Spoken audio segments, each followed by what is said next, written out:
Oh yes, this is the Hardcore Marketing Show. I'm Casey Cheshire, your host for this epic journey. And today's show, sponsored by Cheshire Impact, on a mission to help people maximize their use of Pardot and Salesforce. CheshireImpact.com. Bam.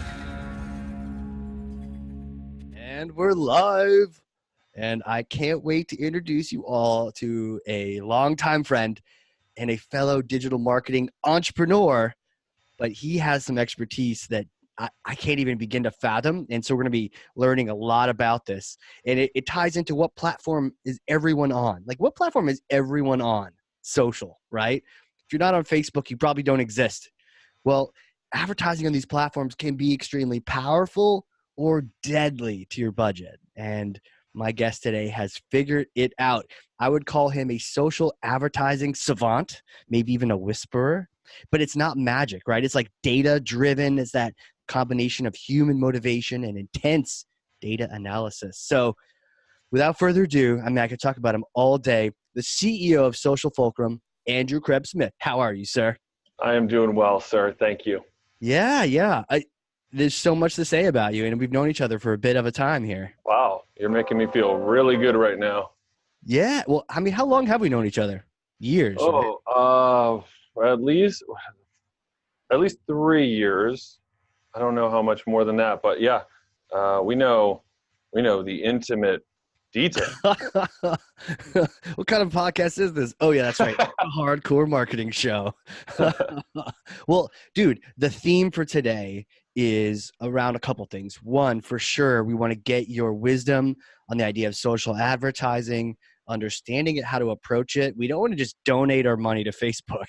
We want to get some results. We don't want to, so like navigating that for sure. We want to get into that and pick your brain.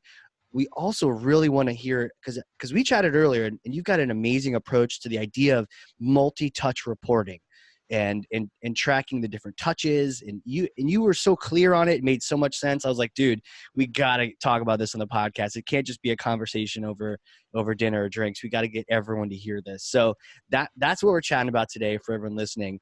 And so this is the part of the show where I pick this heavy thing up and I pass this over to you.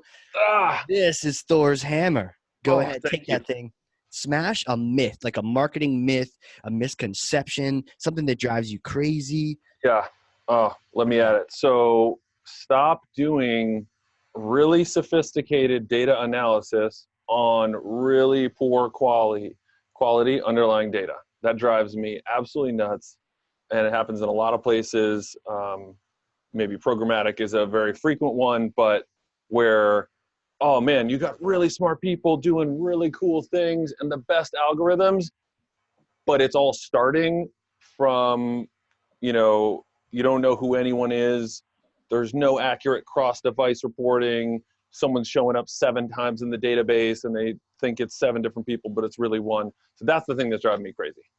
So we're doing all this crazy analysis. Maybe it's multi-touch. Maybe it's all these other regressions and all the sophisticated, take the stats class that, by the way, I did not do well in, but the people that do well, and they take that and they kind of do all these fancy things with charts and they give it to everybody. But what we're saying is they've forgotten that their foundation is sand. It's like crumbling. It's bad data underneath it all. Yeah. I think what happens is that, just the brands or the advertisers are so far from the people they're advertising to in like the ad tech stack that, something could sound really good, like bidding on actions or predictive modeling around people that are most likely to convert and share attributes. And that sounds great.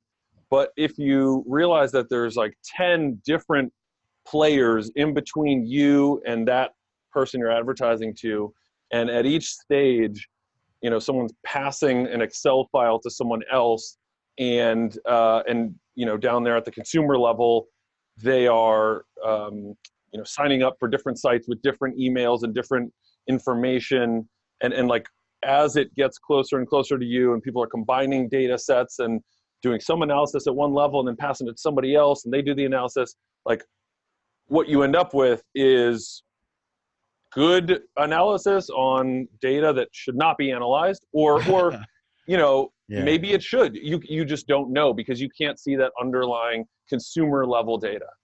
Got it. So it sounds like disjointed for sure. You rattled off a couple things at the beginning of like how we do this wrong. I heard duplicates. I heard we don't know who is who. What's your take? Like, what are some of the different ways? Maybe even just kind of talking through that, and maybe we'll kind of explain each one, the ways you see people doing it wrong. So the biggest thing to me that creates this problem is not not understanding cross device. Like, everyone has a phone, Right. And most people also have another desktop or laptop that they work on. And overall behavior is shifting increasingly to mobile, but there's still a lot of behavior on both, and also a lot of conversions continue to happen on desktop or laptop.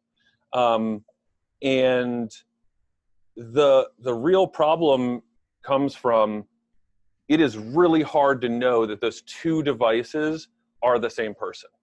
But if you split them apart, you get really wacky outcomes, because what you'll see, since there's a lot of mobile usage and some of the inventory can be cheaper there, it'll look like you have these two different people, and one of them is seeing lots of ads on their phone and not doing anything about it.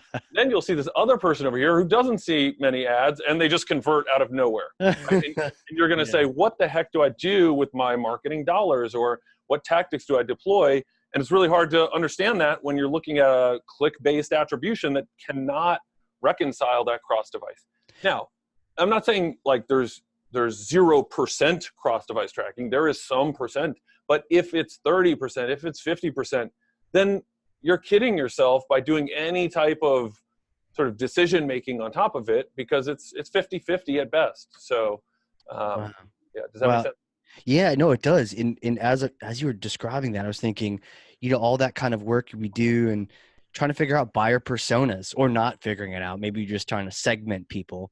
And if you were to your point, if you were to look at the results here, you'd go, okay, well, our best customer are these people that never saw any of our ads, whether B2C or B2B. They didn't see any of our marketing. They just sort of swooped in from nowhere and purchased. Mm-hmm. If you were doing your buyer research solely based on digital, maybe not reaching out and talking to them or fixing this problem digitally, then you may be building your whole house of cards. That's exactly right. That's a great example. And to play it through even more, like, let's say you have one of those companies, right, who will say, oh, we take your customer list and we upload it to our, third-party data set. And then we'll tell you all the catalogs that people gets, and we'll tell you the cars that they drive.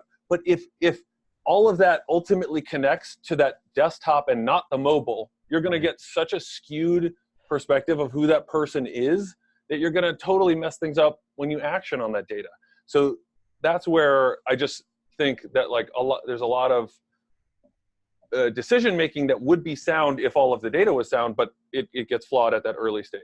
Yeah, the data's not sound. Man, you got me hyped, because I was about to be like, I don't know how I'm going to use this, but I would love to know what catalogs our customers get. And I was like mentally placing that order as you're describing, like, oh, that'd be so cool. And then you're like, but at the same time, if that's only half of your customer experience, it doesn't even matter. You don't even know if those are your best people, or you don't even know if that's the right way to go. So right. now I'm really depressed. Yeah. Is this fixable? What do we do? So there's a couple things you can do. And sort of it's sort of self-serving if you look at this as like, my company runs a lot of Facebook ads for me to recommend Facebook. But the reason we used to run on all platforms, so we do like paid media, mostly B2C type clients. And the reason why we focus now on Facebook and Instagram is because that's where most of the scalable results are for our clients, and because that's where they have person-based measurement. And that's one of the keys that does help to solve this problem, where what is the one app that most people are logged into across all of their devices? It's Facebook, it's Instagram. And they just built it with a really strong architecture that can, like, partly it's just usage-based. Like, people just use it so much on their different devices. That is the biggest solve here. So it's not even a thing that they did with the app. But once you have that usage, they take advantage of it really well. So talk me through that person-based integration. It's because what? Facebook knows who you actually are? yeah, I think they call it like people-based measurement is their like, tagline, but it's because they can actually see the behavior on your different devices. So it's a combination of, the vast majority of people tend to have these apps installed at all.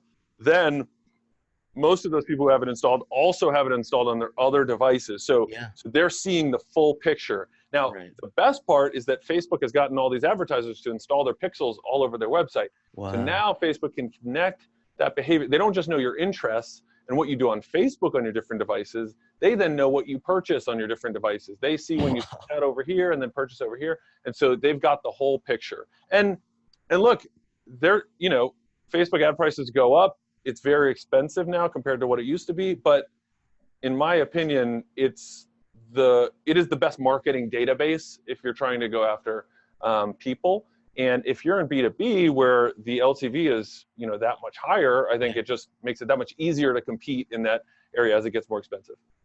Oh, I see. Because I was wondering about the B2B, but before we get to the B2B side, so going back, Facebook, you get the app on your phone, and that's enough that they get you browsing on your phone as well. So on your computer too, like just because you go to Facebook and you're logged in, that's enough. Yeah. So the way to sort of think about it is, so anyone could do this. It's not a unique advantage to Facebook. Got it. And there's a lot of like third-party tools that you can use as anybody with an app or a website that will, if you have a login from people, it'll connect that person back to their unique identifier. So for each person, it creates some unique number. And what happens is someone signs in with their email, for example. Yep. And so if you sign in with your email on your phone, then it'll suddenly be able to connect anything you do on that phone with that account. Then you go to your desktop, you sign in. It'll also connect anything. So Amazon is another good example of where, like, if you're signed in on both devices, they get to see all that purchase history. So their data set is very rich as well. So you could do that. Like another example that isn't like a platform like that, I think Zulily, they're an e-commerce site. I was just on the site recently, and I think they force, at least on the phone, they force the email. So like you can't look at any products. You can't go any further into the site until you've given an email. And if you're not like a current member, you have to sign up or you can't even see the site. And they're very strong about it. And I think Wayfair used to do that. And the reason is because they're basically saying, if we don't get that email every time you come, if you're not logged in from wherever you are, I'm willing to take a lower conversion rate because I need to have that data. Like this is only worth it for me as a brand if I can see what you do and where you came from, and you're the same person who was here on Thursday. And so they're forcing it, and it seems aggressive, but I agree with the move because it's it's a really important asset when you're making decisions on the marketing front. Right. So it's so important to them. And you mentioned this, they're willing to take, because if I see that, I don't know who it was. It was one of those, maybe, you purchase like nice clothes. It was one of those sites where it's like members only or something. And they kind of played it off as members only, but really they just wanted your email. And sometimes you're game and sometimes you're not, but they're willing to take that. It just shows how what you're bringing up is so important to some of these companies that they're like, no, we don't care. We'd much rather have both sides of the coin than just take everybody. Now, just to be clear, like I'm not saying that every company at every stage should always do exactly this. I think there's a time and a place, right? Like if you're a certain amount of early stage, you just can't take that hit of requiring that up front, and like you just need every single sale. Or the other end of the spectrum, I think Wayfair is a good example. They have removed that gate from their site because they're so mass market that like they can't have a big barrier to using the site. They're running a TV ad. If someone goes is only willing to invest 5 seconds in the site, they need to show them what they're selling. Yeah. They can't have that email, and that's because they like maxed out the entire audience that they could get with those emails. So now they're taking a hit on the attribution front, but they're so big that it doesn't matter at this point. So maybe they know enough about. Yeah, they have the model figured out, so maybe they're able to just open the floodgates. Exactly. Yep. Got it. So person-based integration solves that problem because they can reconcile you. Interesting. Yeah, they can connect you across your different devices. I think it's also like, so that said, it's a unrealistic ask to say like, oh, just go do person-based measurement. That's not a realistic thing. It's like, it exists on a couple different platforms. And if you're not heavily dependent on those platforms, or you don't have a great tech team that can, set this up, or you're not already halfway there, it's hard. This is a big deal. So in lieu of that, I would say just stop pretending like you have a really accurate answer to certain questions, and like appreciate the ambiguity within which you must make certain decisions. And it's like, it's a very different thing. If you're saying like, well, we don't know, but I'm going to go on my hunch, at least you're admitting that. And like, I just think that's a much better expectation to set than like we're all going to pretend like we know the answer here and we're being really smart, where it's like, this is bullshit. Right, because then that sets you up for being able to make quick changes. If you realize, oh, this is a test, this was a hunch, and it proved to be not the case, so we're going to switch gears here. Or no, we've proven this is for sure, we believe this. And then it sets you up for being surprised later when you've invested $100K in something and it's like the wrong logic, and like, that doesn't make any sense. All of our research showed that this was the case, and it's like, actually, no, you were jumping conclusions there. So yeah, I'm a big fan of like using science whenever possible. And a big part of science is like never saying you know the truth. You just simply come up with hypotheses, and you either have proven them wrong or not. And so I think that's how marketing should be treated. And so that means you can have hunches, you can experiment, you can take swings, but like call it that when you're doing it. I don't like the false confidence. Boom. That's it, man. If there was a mic drop moment, you should just drop it. It's a fake mic, so you can do it. I have headphones here. I'll drop those. But no, I love that. It's a science, and go on hunches. Never say you just know the absolute truth. You have a hypothesis. You're testing it. You're going to find out if it works. If it does, great. If it doesn't, adjust. I love that, man. Yep. And to do that, you got to know, like, you got to know what's actually happening. You have to be able to measure it. Yeah. Right. And by the way, mic dropping is so uncool during karaoke. We were on a cruise ship, and you like, these things are expensive, Yeah. Yeah. It's not, if it's not your mic, or you don't know the person who bought it, then you should not be doing it. I did it, and it broke the mic, and everyone was like, huh? And the DJ was like, dude. Everyone was like, boo, get out of here. The best part about that is that like, he has to pass everyone in the halls for the rest of the week. Yes. Like you're the DB that broke the mic. Yeah. Hey, it's the mic breaker. Right. It's like the Kingslayer. Instead, it's the mic breaker. That's awesome. So, okay, cool. On the B2B side, sort of understanding, I mean, can we get to the person level? Does LinkedIn eventually become that on the business side? Does it matter as much when it's the B2B world? I think LinkedIn has the opportunity to be that for B2B advertising, because they've done a great job building out their app. And so that you have enough usage on different devices that you could be able to build that map of like what people are doing across their different devices. I think the overall problem for me with LinkedIn has always just been that like their advertising is one revenue stream out of several. And so like recruiting, I don't know how their P&L breaks down, but it's my understanding, that advertising is not their biggest revenue stream. I think it's number 3 out of 4 or something. So they are not investing their resources there as heavily as, Facebook, Google. It's their entire business is advertising. So their entire team, huge engineering team, is focused on it. So that's why they've just continued to iterate the platform more slowly. So they just keep making us wait longer for things that other advertisers have had for a super long time. So, but yeah, they have the biggest opportunity there to drive that for B2B. And then I think, I don't know what acquisition Salesforce has made recently, but they may have an opportunity. Everything. Because I know they've bought up a lot of the marketing, cloud. Yeah, now it's Tableau is the latest one. Yeah. So, I don't know about that. I don't know Have you them have well you enough. used LinkedIn for advertising? I've heard a lot of negative things about it in terms of Yeah, results. it was a caveman platform. Like it was just set up so it was like set up in the 90s and never touched type of thing. Like Back to your um, resources. They're not really investing in it like yeah, they like could. for example, they had a CPC floor of $2. I remember, and so that meant that like no matter what the market price was, right? The market price could have been 37 cents. You're paying $2 per click. So that just like cut Uh, so many people out of the market. And if right. you look at those businesses that are advertising driven, like most of the revenue, 80% or something, comes from the long tail. It's like a bunch of small players. So they were shooting themselves in the foot. Maybe they just didn't have the resources to manage that like bid ask system. Yeah.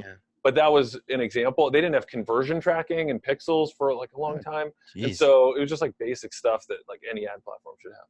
So they're kind of behind the eight ball or whatever the metaphor is. They're a little And bit behind I'm in not that. even saying it's wrong. Like their business, may be the sensible choice given where their other revenue comes from. But if they want to capitalize on that opportunity, they need to invest way more on the team that is actually building out the ad product, and they need to get some people who can move a lot faster and build it out like a legit platform. Well, I mean, now it's Microsoft, so their revenue is what, selling Windows 98 and Xboxes now? Is that, you know, like Yeah. I don't know how you get attention. You're like the VP of advertising on LinkedIn, and there's 900 other VPs at Microsoft. You're like, give me resources. They're like, shut up.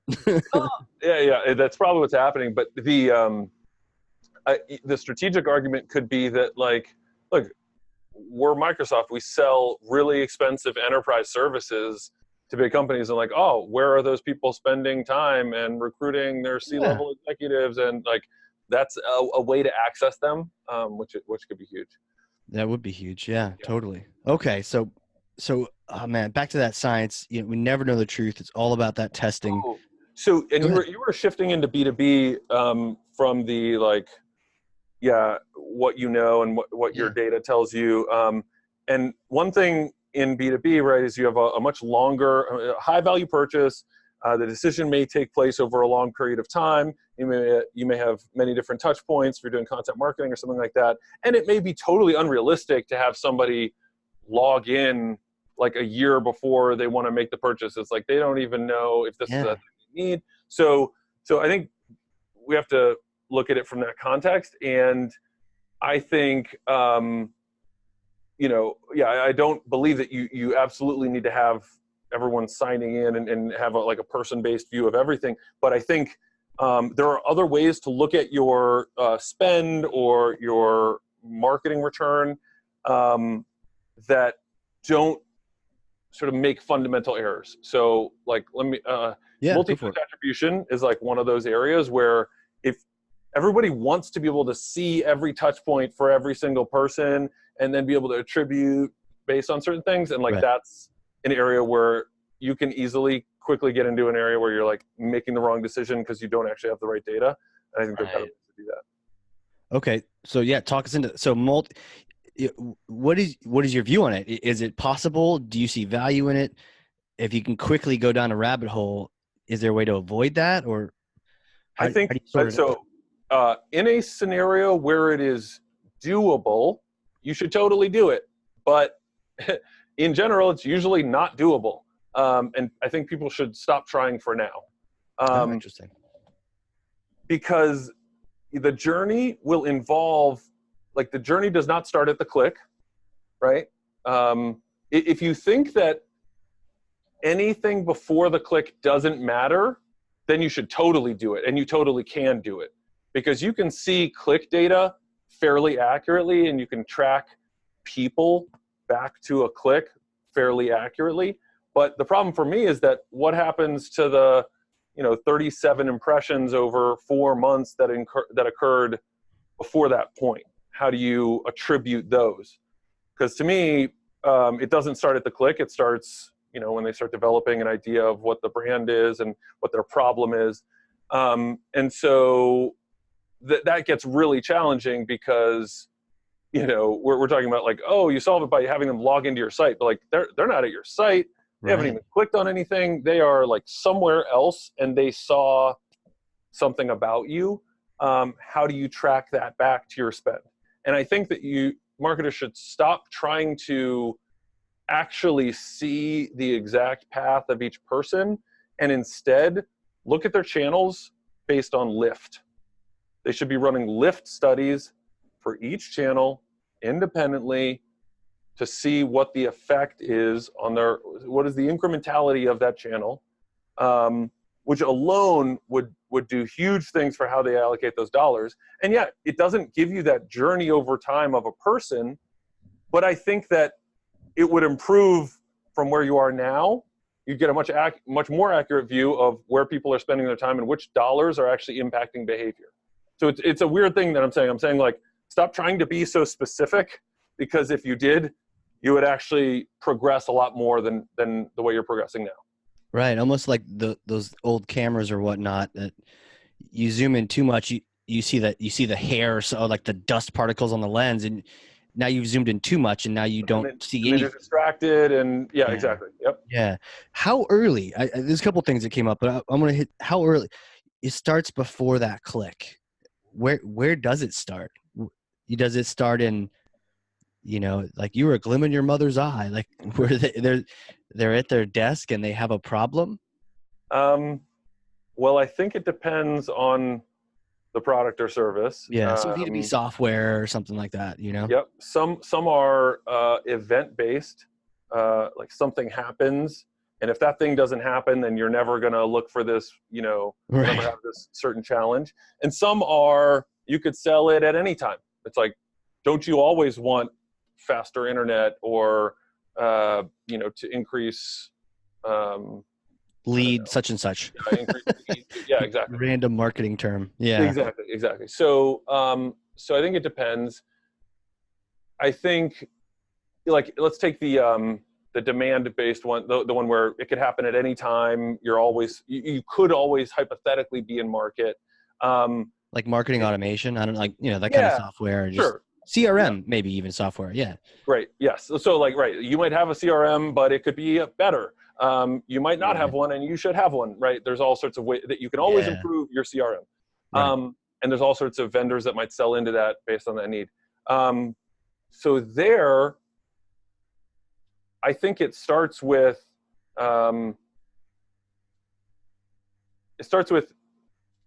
there needs to be a catalyst, some need that it gets connected to. So like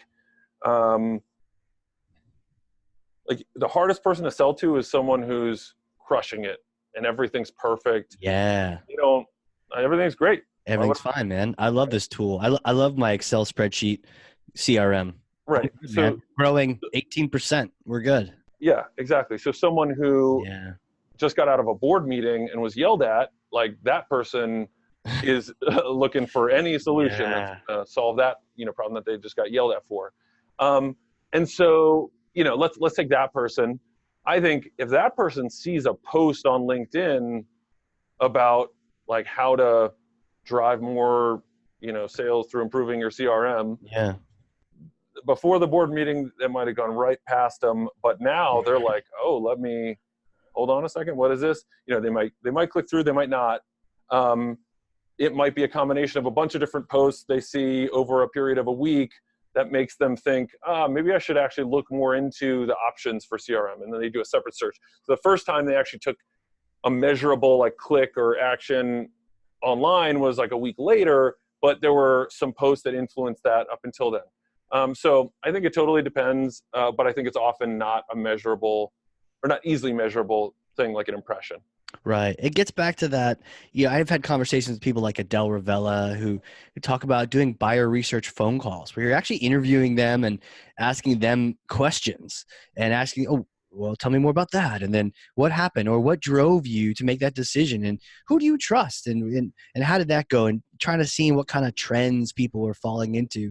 It sounds like it's like that marriage between there's data and some of it's harder than others, but then there's also that soft skill side of the human side of knowing, at least knowing that some sort of event or some kind of pain precipitated that search. or into your, I love that analogy of you could have had your banner just floating out there chilling and everyone's ignoring it, but then you got yelled at or something happened and now you see it. It's kind of like when you get a new car and you see all the other cars that are just like yours, like, wow, we just got a new Nissan Rogue and now I see Rogues all over the place. And I'm a Jeep Wrangler guy, so I keep wanting to wave at them, but nobody does the wave. But it's you keep seeing things now that that's your interest has been piqued.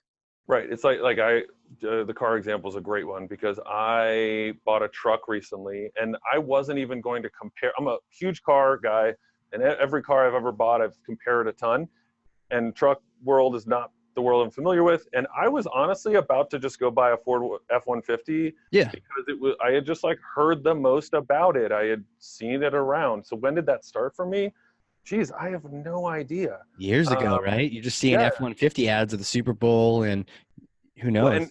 But side note, this is why I also think it really frustrates me when marketers treat as gospel customer surveys. Like, where did you hear about us? Oh, yeah. I'm not saying you shouldn't look at that data at all. It's, you should take in all the data that you have access to, but when it's treated as oh, well, we thought we got this many conversions from TV, but then, 67% of people said they found out about us from the TV commercial. So that must be where all of the impact is coming from. It's they don't know, they don't remember.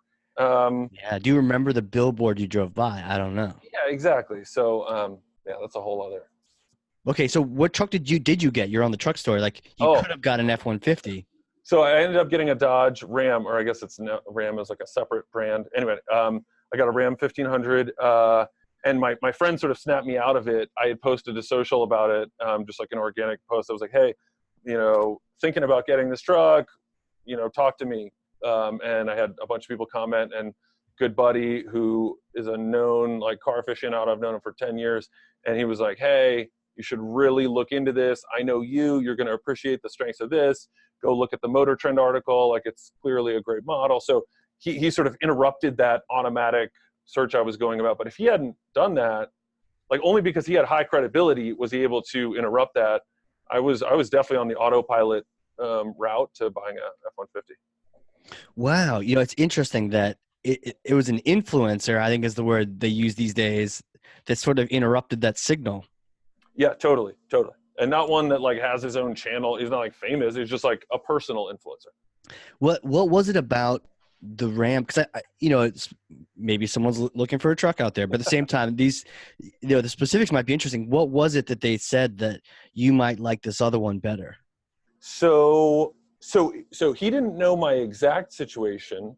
It wasn't he knew the exact benefits that I was shopping based on. Right. But he knew in general, the background is that the 2019 Ram was redesigned from the ground up, and it was the first one that Fiat Chrysler had a lot of involvement in since acquiring them, and it just drives extremely well. It's really well designed, and so he was talking from a big picture standpoint. If you appreciate cars, you would want to know, this one won Truck of the Year, this one was redesigned from the ground up, so that's the perspective he had. Then when I looked into it, it happened to meet those very specific benefits I was looking for. So that was things like storage. I hate that you can't, there's nowhere to really throw tools in a truck, except for in the cab or something. And it has these Ram box things that are so cool, that are little trunks along the side bed. And then there's a bunch of other storage compartments. It has a ton of storage. And then not being a truck guy in the past, I wanted something that was sort of easier to drive, and this is relatively easy to drive. It drives very well. And then there were huge discounts on MSRP because of they're trying to grow their market share. So they were taking 20% off sticker. So I got a crazy deal on it. And it wasn't I negotiated it. I didn't negotiate at all. I looked online and that's the price that was here you go. Yeah, the guy, I brought it into the dealer and he was like, wow, that's a great price. He was like, so right. Yeah. So you've been surprised the dealer. Going back to your friend, was there, was he just a fan? Did he prefer Rams in general? So he was kind of an advocate for the other side? I mean, No, I think Know something that's about you? why I Like, oh, trusted Andrew has him. lots of tools. He likes to store. He didn't know these specific things. Right. He, there's probably some subconscious memory of discussions with him in the past where we might go back and forth on different cars. And I think it was probably something along the lines of seeing that he's open to fact-based decision making, where it's like, oh, you think that's good, but what about this fact about this car? And he's like, oh, that's Right. a great point. I didn't think about that. And it's like, if I can see that he's going to, if people have the same set of information and they can agree on something, that's what you want to see. And then it's just a matter of like, how do we both get the same information? So I've seen that process with him. So I knew that like, he had some information that I didn't have, and he wasn't going to be, he isn't just some like brand loyalist or evangelist. Yeah, yeah, Yeah. yeah. Some lackey. Yeah. Yeah, it's interesting because like as I'm hearing that, I'm trying to recreate it. Like, how do I get more of these guys to? Hey, don't go with the competition, man. Think about these other guys. Think about these other guys. It just, Mm-hmm. yeah, and I don't even know maybe, but it's interesting that kind of gave you just enough to then go research the other side. And by the way, those tool cubbies do sound kind of cool. Yeah. No, they're really cool. You can fit like 7 watermelons in one of them. It's awesome. What? um, so yeah, I I think want to that's see that. I'm calling it though. I want to see 7 watermelons. all right. Uh, Put an addendum to the podcast. Yes. Um, On YouTube only, a YouTube only special. I think one of the hardest things, I totally agree with you, which is like there are, there's some smarter word for this, but there's super unequal weightings to like certain people. And some people have so much power, and it's obvious when they're on YouTube and they, have a huge audience. But Yeah. there are other people like Lululemon pants. I'm a huge fan of Lululemon pants. I tell anybody I know, they're the only pant I wear every single day of my entire life. That's all I wear because Really? they're versatile. They dress up, they dress down. I'm obsessed with them. But it's like how I just think of it from the marketing standpoint. Like if I was someone running marketing at Lululemon, like I am so much more valuable than, someone else might be. Not like I might have purchased the same amount of pants as someone else, but I'm responsible for so many other sales or Yeah. positive brand impressions. And it's like, how do you get that person to show up? I don't, there's not an easy answer to that. And it's also, it cheapens it. If like Lululemon reached out to me and they were like, here's $100. Can you like tell some more people? It's like, Yeah, that'd be. no, I like the You're right. product. It's like, I'm just talking because it's a great product. So that's just one of those, like, I don't know what to do with that exactly. But Yeah, it there's probably some studies that show definitely that when you incentivize the wrong things, then it just kills that feeling where people are just trying to. I mean, for me, it was Pardot, or still is really. I just told everyone about it. Everyone was sick of hearing about it at my house, but like I would just, man, that's what I did. I love it. I love it. I love it. And I don't think they even sent me a T-shirt for a couple of years, or no. I mean, I visited the office and they knew my name, and that was cool enough. It was just because I loved the thing. And so, to your point, you know, Dodge or Ram, and Lululemon, you're right. You're playing this influencer. You're here. You're on a podcast talking about it, and you're here. I thought it was just pants and clothing for women based on the yeah, name. I didn't even know. And right. then someone like you, who I trust, who is like, actually, these pants are worth checking out. I didn't even know they had guy pants. I mean, they must, right? Yeah, You're not wearing. they're not ladies' I've pants. seen No. you in person. You're not. But if they were, I would still wear them because they're that good. You would, huh? Just get like a women's, quadruple XL or whatever you fit into. So what I think is interesting about this is like when I learned about marketing back in undergrad 10 plus years ago, like the marketing was defined as the 4 Ps, which I don't know if they still use that, but it was like product, price, promotion, and placement. But the product one, it was like marketing actually had input into the product. Like they were basically the voice of the consumer. They would do all of this product research and then like come back to the product team. And so they had actual like input on features and benefit. They weren't just stuck with this task of like market whatever it is that we come out with, which I think, sometimes is lost or muddled in today's marketing like landscape, where I don't get the sense that marketers often feel like they have input into the product or a strong say there. I think Agreed. maybe this is why you get a lot of like titles like, chief growth officer or head of growth, because that implies more of a holistic view and input in more areas like supply chain or product development, because those are things that need to be done well if you want to grow. Like big aha moment for me on that one, and we should probably even go through the next other P's, but marketing had a tie into the product, and they were the voice of the customer because they were having conversations with the customer, whether it was research or surveys or whatever. At least they were actively engaged and having conversations, and the kind of knowledge they would have, or probably had much better knowledge in the past when we weren't so focused on the demand gen side or the lead gen side, but when they were tied into product, they were listened to, and they were expected to be the one that knew the customer the best, which is interesting. And I don't think we have that as much anymore. No. But I'd love to get back to that. It seemed like oh wow, this is something historic that we could actually go back to and get more of, is that shift back to better understanding our customers, and not so much even from the data standpoint, but just the voice of the customer, the understanding of what they need and want and what their pain points are and why they bought these pants or why they bought the software. It makes so much sense that way. Yeah, totally. Sick. So the 4 Ps, are they still valid? I mean, but you're probably sort of forcing it into an older structure where that was built around this like manufacturing and retail context that is less prevalent now. Like in D2C, like brands, I'm not sure if that's the best way of breaking it down.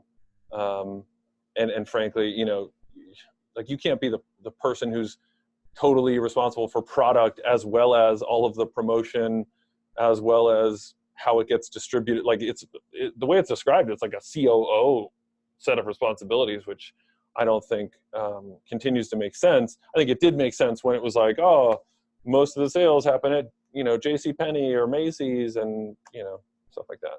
So you heard it here.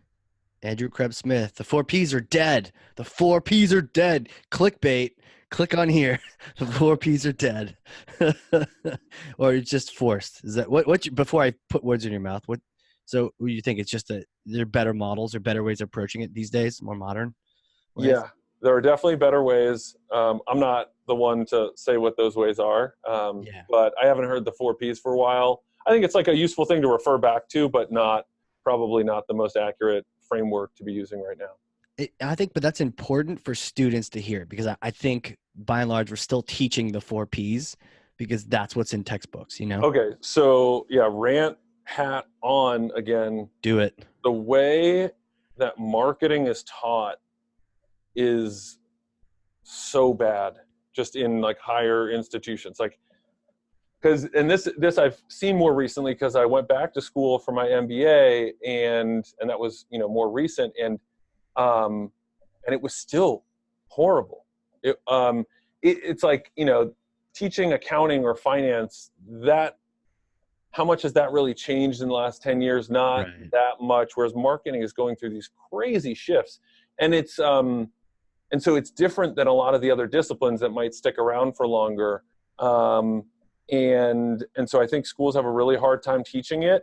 And it's one of those things that if you just teach it at an abstract level, it does not help people understand where they want to be working, how it actually, what it actually looks like. I don't think we're setting up our graduates for the job market well by the way that we're teaching marketing in schools. And I think that there are some schools that do like co-ops, like Northeastern or was it Drexel does it a bunch of that. But like I think experience-based learning in marketing is huge because it changes so fast that if you aren't seeing it on the ground, I don't know. I just think there's a big gap between what's being taught and what's actually being done.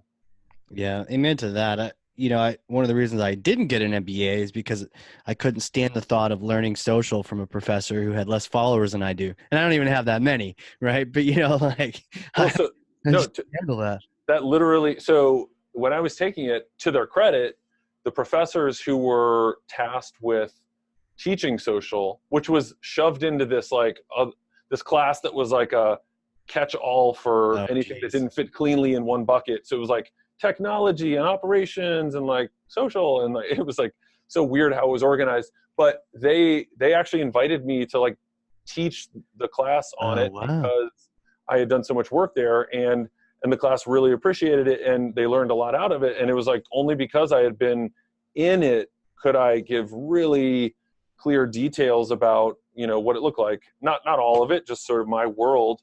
But yeah, I think that highlights, they knew that they didn't have that tactical knowledge, and Right.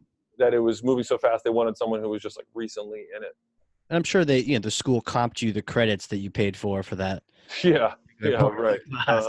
Well, hey, there was something you mentioned earlier, and I wonder if everyone listening heard this too. We were talking about multi-touch, and it would be terrible if I didn't ask you about this before we went on to talking about a couple other things. You were mentioning that we get all focused on the multi-touch side, and actually what we should be doing are lift studies. Yeah. And other than the ride sharing service, I don't know what these are. So I would love to. What should we be focusing on instead of multi-touch universe lift studies? What is that? So the best example I've heard or analogy for what a lift study is like a randomized drug trial, right? Where a certain group of people gets a placebo and another group gets the actual drug. Okay. You're just doing that in advertising. So what a lift test is, let's say it's 80% of your audience gets your normal ads. Whatever you were showing them anyway, keep showing it to that 80%. But then draw a really hard line that no one can cross over.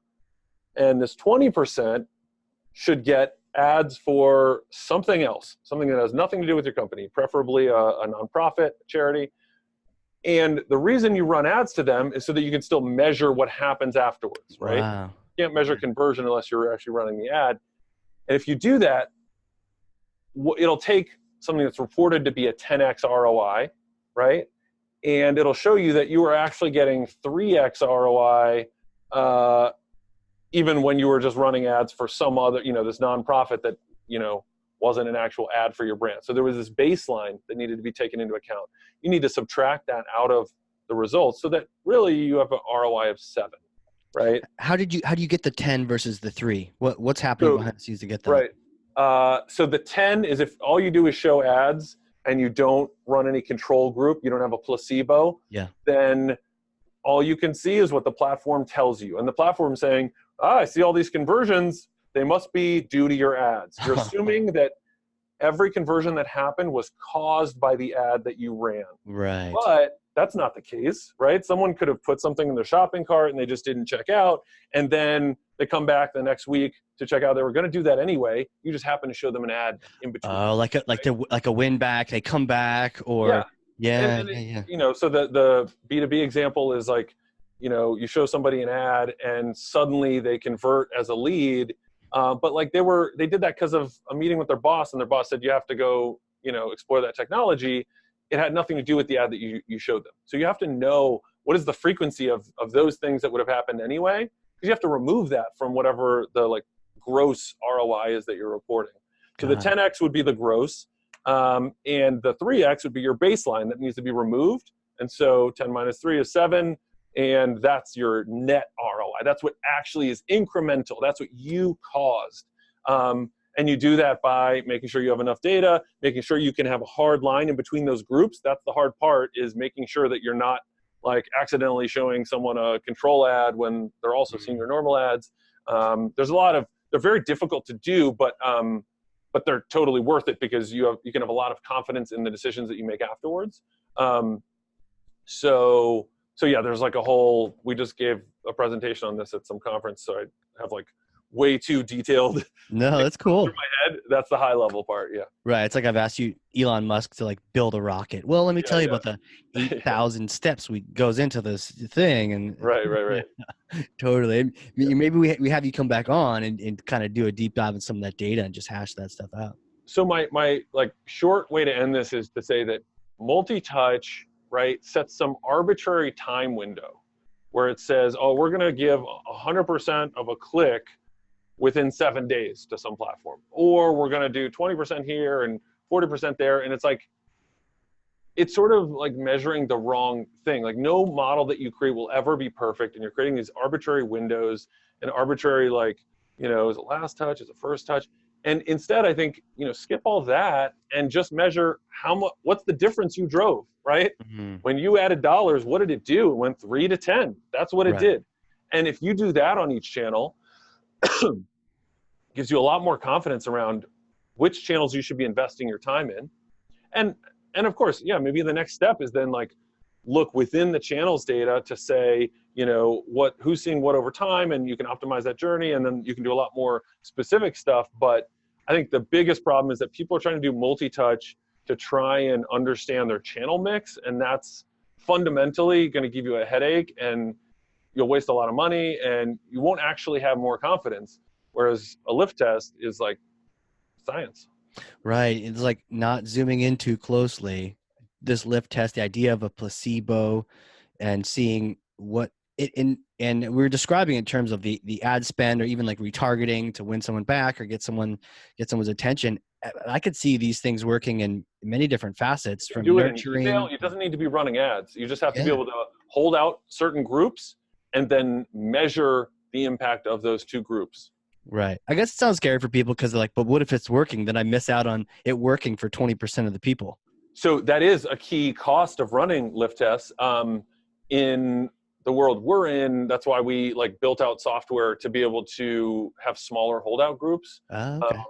And so you just have to do some fancy data stuff. Actually, I don't even, that's our CTO could talk Got more. it. But like there's no question that's a big cost. So you want to minimize that as much as you can. The problem is like the bigger it is, the more statistically valid your test will tend to be. Right. It's a balance. Yeah. So you have to balance it. Yep. That's why they're like, you have to have someone who specializes in this type of thing do it. Like you don't just casually do a lift test.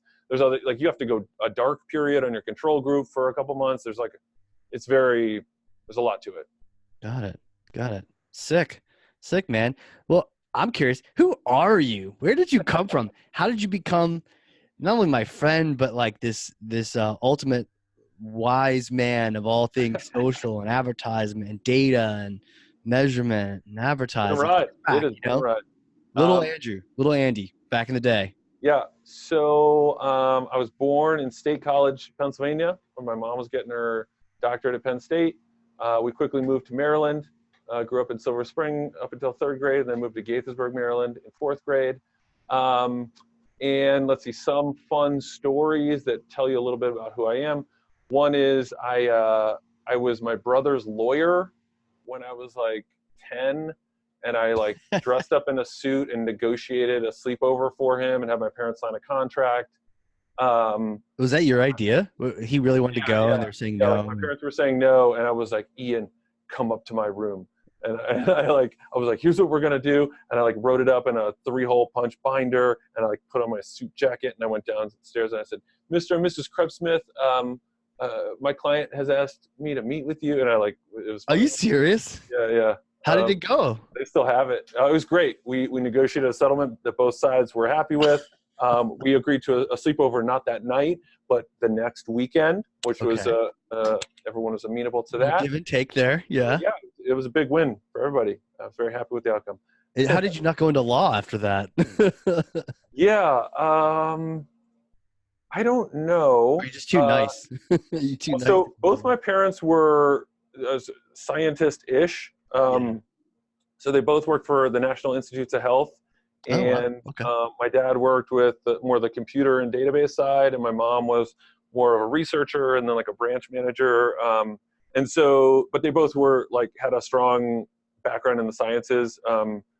So like, I think that's why I won my school science fair in high school, and then I won like the state science fair in that category, because like, you know, my mom was teaching me about independent variables and like how to run tests and stuff like that. So that's definitely part of an influence. Another fun story is how old were you when she's teaching you that stuff? Because that's some legit. yeah, high science. school, whatever age you are in high school, Wow. 15, 16, something like that. So that's where that came from. Yeah, definitely. And yeah, so like one of my tests was, does personality type affect handwriting? Hmm. And it does. Really? Yeah. Extroverts have bigger letters and a bunch of other things. Really? Are they Yeah. messier? Slantier. Slantier. And this was as a kid. You did a study on this? Yeah, this was the one that won the like state science fair. Wow. Or wait, oh no, sorry, this one won the school science for the next year, but the state one was, does music type affect math ability? So this is where I actually did like a control group, an exposure group, and I played like either classical music or rock music and had them do a bunch of math problems, and I saw how much they could do and compared it to the baseline of no music, and anyway, it's the whole thing. Well, now literally the whole planet is dying to know the result of this. So unsurprisingly, I think music type does affect math ability, and with rock, your math ability is worse than with classical. Now, we're talking about a pretty small sample size, so keep that in mind. Sure. But that was the outcome. And this was as a high schooler? Yeah. You'd play different music, and then you'd have your friends do math and see if they did it right or wrong. And yeah. And so, like, I don't know what the, like, true underlying thing is, but I've always been interested in, like, you know, the cause of things, or like learning about why certain things happen. And so I started college I thought I was going to I did start as a psychology major, and then I changed it to marketing, and then I changed it to advertising and PR, because it was like, oh, psychology is like either you have people telling you their problems all day, or you're just like doing research for years. And I was like, how can I affect like a big group of people? I want to like apply this stuff. And so that was like marketing and advertising. Awesome. And then you go to school and they teach you the 4 Ps. Yep. And then I started a company selling t-shirts, and then almost got school sued. Or when you got out? Let's see, I think it was in school. And then it was like based on this book series. And we were trying to be really careful about like plagiarism or copyright infringement, because it was like a book series that existed, and it was like a cult, like it was like based off of the book, but not anything directly out of the book. And then the mistake that we made was that our website like alluded to the book a little bit too clearly. And then the general counsel for Universal Pictures was like called me on the phone and was like, we're going to sue you. Oh, they called you? How old were you at the time? Maybe 17 or. Jeez, you're like a Napster rebel. That makes it sound way more interesting. I was just really scared. Were you? I guess if you get a phone call for some. Well, the worst thing was I had like a family friend lawyer advising me, and I was like, oh my God, you have to like call them and tell them to stop. Like, I don't want to get in trouble. And she was like, actually, if I call them, they're going to think you have money because you have a lawyer. Like, you have to call them to show them that you don't have money. And I was like, smart. I was so scared. And it worked out? Yeah, in general. Like, you're talking about it now. Yeah, we podcast. Like, we reached a settlement that was acceptable to both sides. That's the just like when you were a kid. Yep. Training paid off, man. So you're just starting companies right out of school, kind of thing, or in school or out of school? Is this just that entrepreneurial? Well, yeah, I specialize in companies that fail really quickly. That's my niche. Not always. No. This would be the exception. Is the one I have now, but So I started like a little consulting firm with a friend for no reason.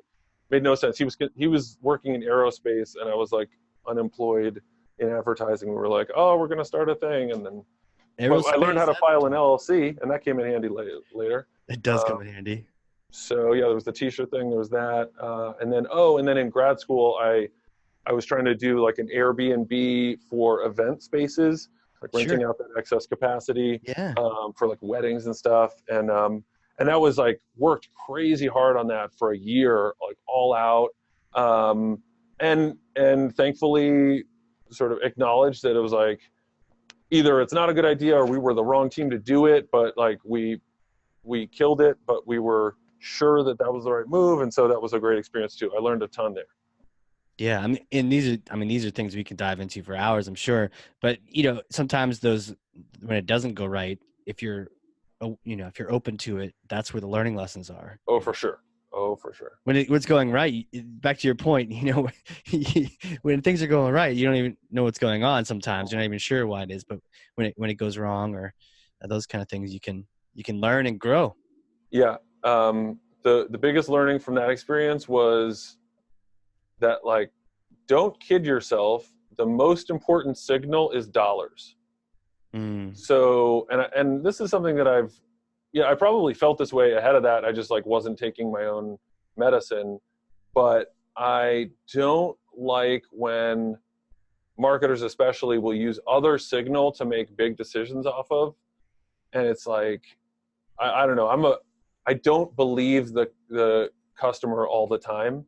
Right. Like Steve Jobs is like, they don't necessarily know what they want. Right. And you only know what they want when they actually pay for it, not when they say what they think. I'm not saying don't listen to any qualitative feedback. Totally do that stuff. But I just think like you should take it with a grain of salt. And so anyway, in the startup example, like we had a bunch of people signed up for this like no cost pilot, and we thought that meant we had traction. And it was like, no. Once we started asking for dollars, they were like, oh, well, maybe next year if we have the budget. And it's like, oh, we don't have a business at all. This is horrible. Right. Yeah. Don't play around for free. Yeah. That's a good lesson, man. I mean, and for entrepreneurs, but also for marketers, for everyone. In the end, your clicks, your impressions, they're nice, they're cute, but it all comes down to, did they buy in the end? B2C, B2B, B to whatever, did they buy at the end? And well, and you can extrapolate that to like Tim Ferriss. This all came from Tim Ferriss originally, which was like he had this idea in the 4-hour work week of run an ad for the product you want to sell before you even made the product, right? Right. And I love that because in that scenario you can't even buy the thing, and so you didn't even need to have the product. So I'm not saying dollars matter, meaning you have to have the actual product. It's like, just ask them to buy and see if they click. And then you're like, okay, we got something here. Then make something and see if they buy that, right? Or just make the landing page and see if they click buy. Right? So there's like these different stages where, yeah, you end up with like 12 pissed people who don't get their shirt, but like also those are 12 opportunities to like sell the shirt to when you make it. And like, I just think, we're missing out on opportunities to like get really strong signal. And instead, if you ask people just what they would do, I don't trust that. Not just asking what they would do, but seeing what they do and reminding us all the best signal. I love that word signal to look for is that purchase signal. Because if you look at like behavioral psychology, Freakonomics, like people do weird things that don't make sense or don't make sense on the surface. And so just like asking people what they would do is just not a good signal to rely on. Yeah. And the example you brought up earlier too, for people, if you haven't heard of this book or read it, Tim Ferriss, The 4-Hour Work Week. Oh, fantastic book. And stuff of legend. Tim, he works a little more than 4 hours. He's a hard worker, but he drinks a lot of tea. He has a lot of fun. Well, his point is, apply, like he's saying you could work 40 hours. I'll just make you 10x more productive then. He's not saying you have to work 4 hours, but he's saying people just fill up their time with less productive things. And he has a bunch of tricks for how to be more productive. Yeah. I mean, a lot of tricks, but the one you brought up though, was what he did is he used advertising to test value prop, people responsive. The book, The 4-Hour Work Week, he came up with by having a bunch of ads for different books that offered what his book was going to be about, with different titles, different slogans and taglines to see who would buy what. And to your other point, he would then ask people, give them a chance to buy the book. And so it wasn't just like, oh, that's nice. They clicked on the ad, but they actually went to the cart, and he would set it up. This guy's crazy. He would set it up so that they could actually add it to this cart, and they could go to checkout. They could enter detail, or I don't know if he got to details, but they could go to like checkout, and it would say, oh, sorry, this thing's on back order or something. We'll let you know when it's available. And Perfect. and then Yep. he knew these people didn't just click, they didn't just browse, but they actually tried to check out. And then he could do all this before even having the thing available, just spending some dollars on the AdWords side. It's brilliant. So, I think people should just think creatively about how they can apply this, because obviously, let's say we work at a big company, you're in B2B marketing. It's like, how does this example help me?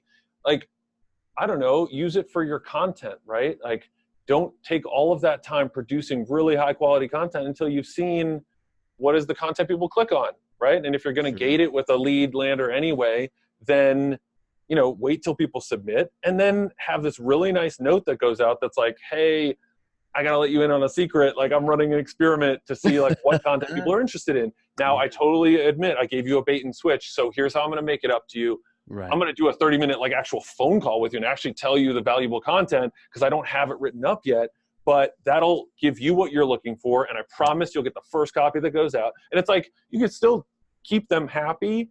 And it's totally worth it to have like 8 hours of phone calls to save you. I mean, creating a huge piece of content takes way more than 8 hours. Yeah. It helps you build the right one first. Like, oh my God, so much time saved.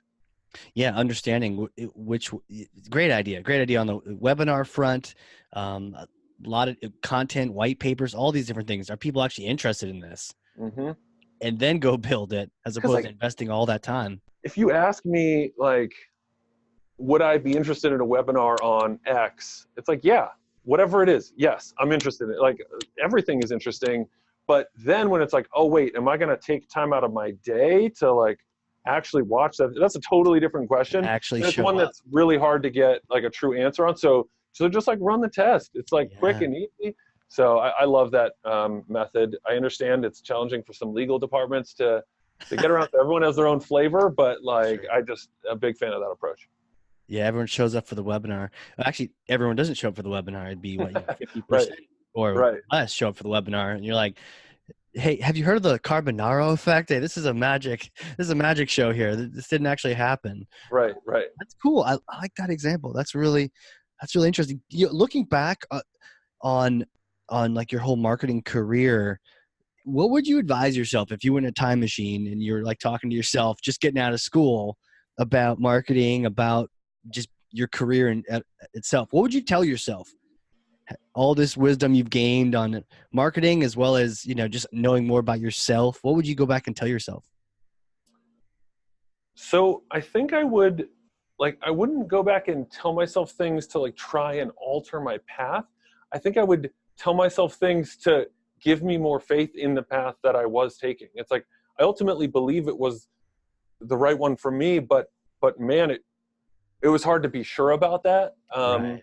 And that's, just sort of normal. But I placed a bet on the exponential career curve, right? Where for the first 5 to 7 years out of undergrad, I saw my peers doing this, right? And I was doing this. So they're going up like at a regular angle. Right. Like salary over years of experience, right? And so I'm at this lower level because I'm starting my own businesses. I'm, not getting the best pay I can get from the market. Right. And it did ultimately at some point, pay off, and I'm, I got a good sort of wage now, but that, man, that's a harrowing sort of 8 years to sign up for, where you keep seeing, I mean, think about it, 8 years of like going on social and seeing how people spend their money and seeing their job and their cool clients. And you're just like, oh, I'm here in my boxers in my living room, laptop, working for my 2 teeny clients. Like, is this the right path? So I would have just said, you're doing good, man. Keep it up. Keep it up, man. That's great. You're doing good. Keep it, encouraging yourself. Like, trust your instincts. You knew where you were going, and just saying, you got this, man. Just keep on. And along those lines, so I read one of the Rich Dad, Poor Dad books pretty early in my career, along with the Tim Ferriss. Both of those I would put like agreed 5 for sure. And And I had a thought that I like forgot somewhere in the middle of my career that I more recently remembered and was like, man, that was good. I wish I had like kept that in mind this whole time. And it was roughly something like, in the Rich Dad Poor Dad books, you see that, you know, you're reading about this guy and his sort of like a father figure who's very, very wealthy.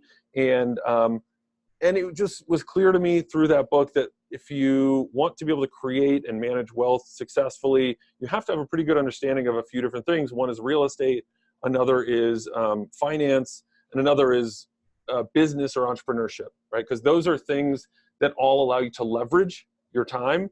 And that means you can actually create wealth. It's not just like an hour in, you know, some dollars out, and your income is tied to your time. Right. And so I like read that and I was like, well, it's really hard to like invest in real estate if you don't have any money, and it's really hard to be good at finance if you don't have any money. But if you're good at entrepreneurship, you can like start that whole process by building up something, and then you have money to invest in real estate and finance. And so I was like, all right, well, I don't know, if I'm whiteboarding this, I'll do the first 10 years of my life on entrepreneurship, and the next 10 on real estate, and the next 10 on finance. And Wow. and like the other, like, I don't know, a year or so ago, I don't know what made that pop into my mind, but I was like, holy shit, I've kind of stuck to that. You have. And it's totally working. And it was the right way to think about it. And I think I would, if I was to go back and talk to my old self, like I would say, hey, remember you had this longer term plan, like just stick with that. Cause it's easy to get caught up in the, like, what's my salary this year? And, you know, I want a nicer car, or like, I want everything to go faster, and having a little bit broader view would have been pretty useful. It sounds like that's useful for life, career, even the marketing we were talking about earlier. Getting too focused in on like the details can sometimes, like camera that's too focused in, you see the dust on the lens, you see the lens itself, as opposed to seeing under, you know, the forest, the trees, or whatever metaphor. You got to just be able to take a step back and look at the overall picture. It sounds like for all things. Yeah. I mean, business growth is great for that. Like, that's EOS is super useful for like helping the team see the entire picture, and helping to remind me that like doesn't all need to get done today. It's like there's this longer term plan. Calm down, slow down. So yeah, Right. It can be tough to think about that though when you're in it, when you're up to your neck in to-dos. It can be hard to maybe take a step back and yeah, remind yourself, have your time traveling self come back and remind yourself to look at the big picture. What was that plan you had in your head before you got inundated with that to-do list? yeah. It's hard to do that when you're young. It's like, I think it's some of that just requires time, but that's what I tell myself. Cut yourself a break and give yourself a little slack. Yeah. Get to it. Well, that's cool, man. Well, I mean, this has been fantastic. Where can people like connect with you? You know, LinkedIn, Twitter, what's good? Maybe some Social Fulcrum URLs.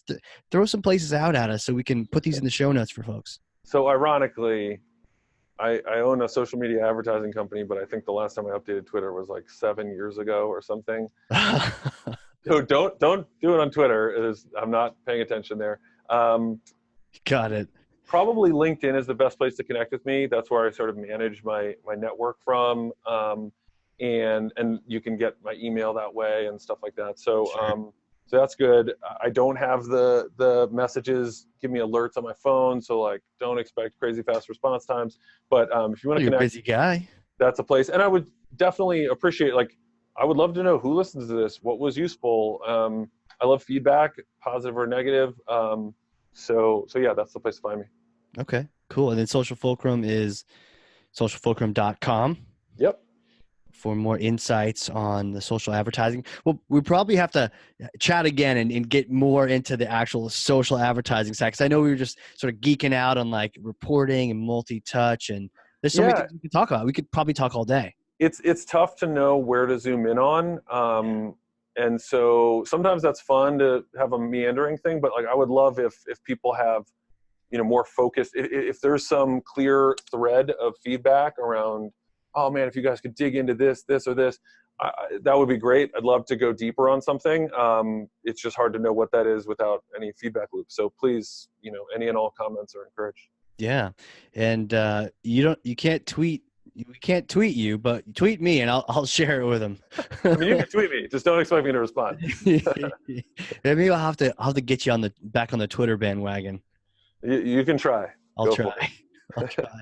Well, thanks, man. I mean, this has been fantastic. We're learning a bunch. We're hashing stuff out.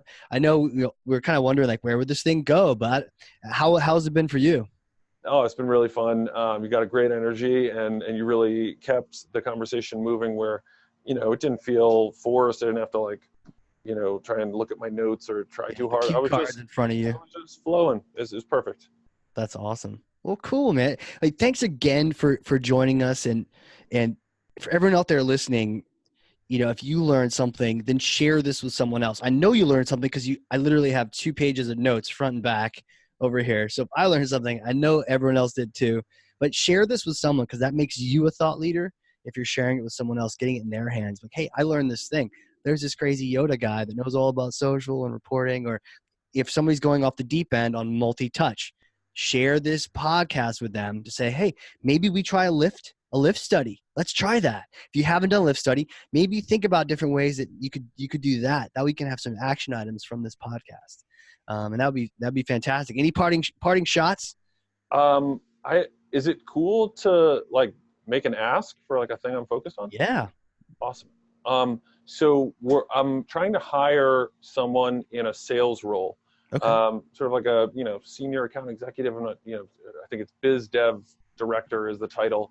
But the important parts are someone who's sold to marketing decision makers, sold 6-7-figure deals annually to them. You don't need to know social advertising super well. Obviously, it's a plus if you do, but we're looking for somebody to really lead our sales team and build that out. And so that's a key hire that I need to make. I'm not going to rush it because it's an important one.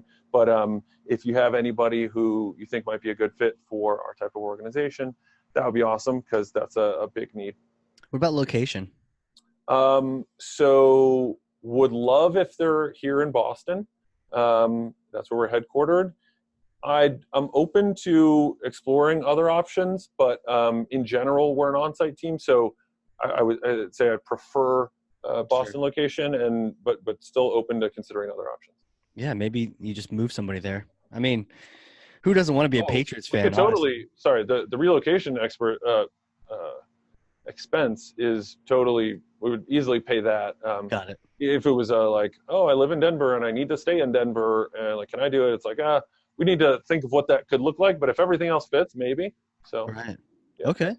Good deal, man. Well, yeah, we'll definitely keep put the word out. A lot of marketers and sales listen to this podcast, so if you know someone or just think that maybe that's you, reach out. If you're in sales, then you'll know how to get in touch with Andrew, even if he's not on Twitter. That's right. You'll know, and if he's not looking at LinkedIn, you'll know. That's like your first test: is can you get in contact with him? Yep. And, hint. Easy way might be through me. So just hit me up. But either way, get in contact and say you heard him on the podcast when you're asking your questions or sending your referrals in. So awesome, man. Well, thanks again. Sure, man. This was fun. Awesome. And for everyone else out there, this has been the Hardcore Marketing Show. We will see you all next time.